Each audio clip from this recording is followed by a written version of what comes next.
सुप्रभातम सभी को। आज कक्षा 8 का द्वादशः पाठ है।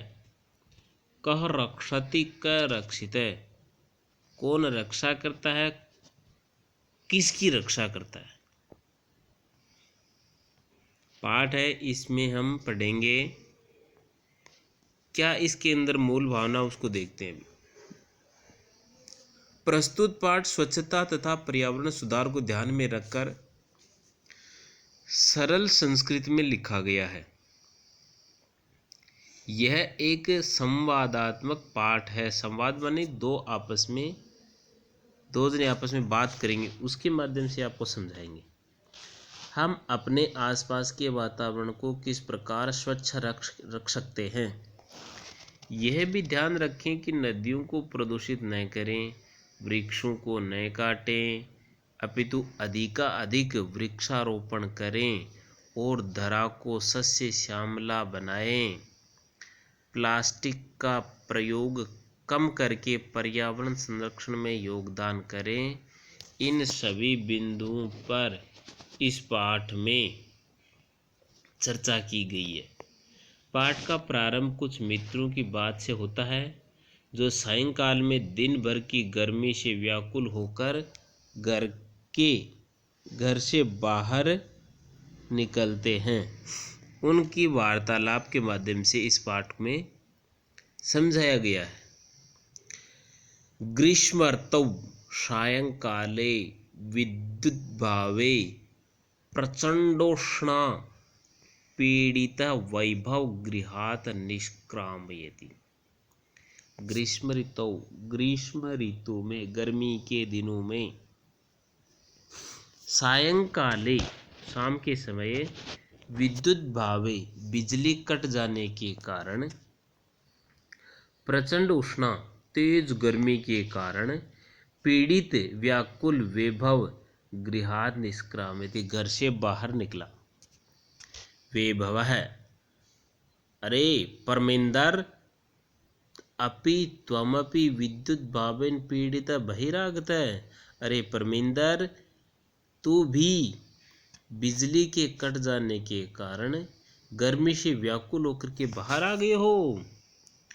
परमेंदर, आम मित्र, हाँ मित्र।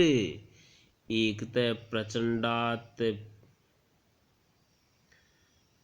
प्रचंडातप काल है, अन्यच्च विद्युत भाव परम बहिरागत्यापि पश्यामि यत् वायुवेग तु सर्वथा अवरुद्ध है। सत्यमेव उक्तम। हाँ मित्र, एक तो प्रचंड गर्मी पड़ रही है, तेज धूप पड़ रही है, अन्यत यानी दूसरी तरफ विद्युत का अभाव हो गया, इसलिए बाहर आ गया।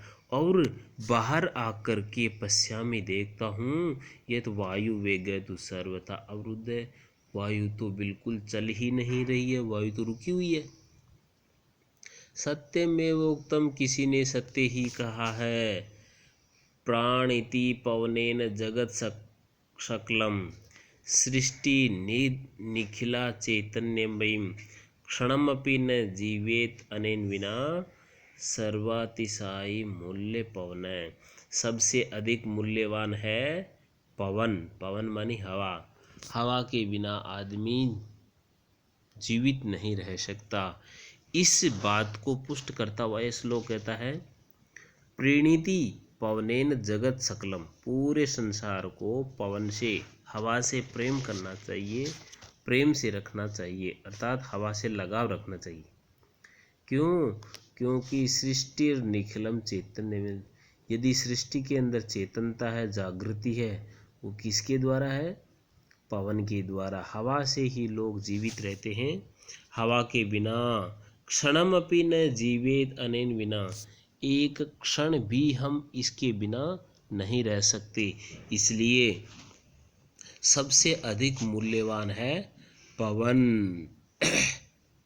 विनय भी आ गया। विनय, अरे मित्र, शरीरात् न केवलम स्वेद बिंदु अपितु स्वेद धारा इव प्रस्रवंती। और मित्र, शरीर न केवलम स्वेद बिंदु, अरे शरीर पर केवल स्वेद माने होता है पसीना, पसीने की बिंदु ही नहीं है, अपितु पसीने की धाराएं चल रही हैं।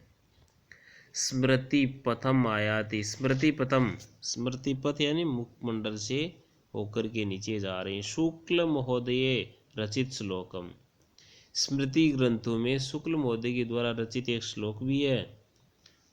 तप्तैर वातैर घातैर वितुम लोकान नभसि मेघा आरक्षि